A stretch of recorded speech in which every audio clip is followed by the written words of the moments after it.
Yamaha hybrid scooter or bike வச்சிருக்கீங்க, அது எவ்வளவு மைலேஜ் கிடைக்கல அப்படின்னு சொல்லி மண்டையை பேசிட்டு இருக்கீங்க அப்படின்னா நான் சொல்றதை கேளுங்க. இதுக்காக தான் Yamahaல இருந்து அபிஷியலா வந்து மைலேஜ் சேலஞ்ச் அதாவது ஒரு ஆக்டிவிட்டி நடத்தினா இல்ல செக் பண்ணி பார்த்ததுல பாத்தீங்கன்னா ஸ்கூட்டருக்கு 100+ மைலேஜும் அதே மாதிரி பைக்கு 100+ மைலேஜும் கிடைச்சிருக்கு. இது எப்படிடான்னு சொல்லி பேக்ரவுண்ட்ல நிறைய பேர் ஃபேக் அது இதுன்னு பேசிட்டு இருந்தாலும் இல்ல என்ன ரியல் ஃபேக்ட் எப்படி அவ்வளவு மைலேஜ் கிடைக்குது அப்படின்றத சொல்லி இந்த வீடியோல பார்க்கலாம். மறக்காம வீடியோ ஃபுல்லா பாருங்க. Welcome to paper ready vlog. இந்த மைலேஜ் சேலஞ்சு பாத்தீங்க அப்படின்னா கோயம்புத்தூர்ல Yamaha டீலர் அதாவது ஆர்பி ஏஜென்சிஸ் Yamaha சிங்காலூர்ல லொகேட் ஆயிருக்க ஷோரூம்ல தான் வந்து செக் பண்ணி பாக்குறாங்க.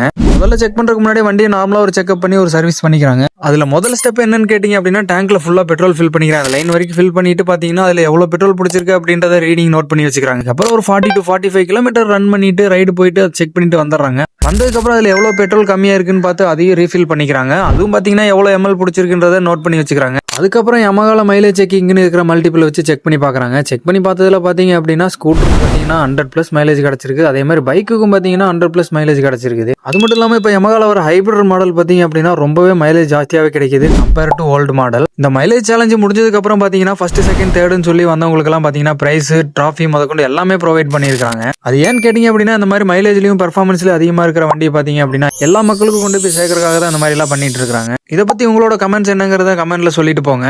உங்க ஃப்ரெண்ட்ஸ் அண்ட் ஃபேமிலியில மைலேஜ் அதிகமா கிடைக்கிற வண்டி வேணும் அப்படின்னு கேட்டுட்டு இருந்தாங்க அப்படின்னா இந்த வீடியோ மறக்காம உங்களுக்கு ஷேர் பண்ணி விடுங்க. அதுக்கு முன்னாடி நம்ம ஐடியா மறக்காம ஃபாலோ பண்ணிக்கோங்க. Until then signing off from Pep Ready Vlogs. Bye.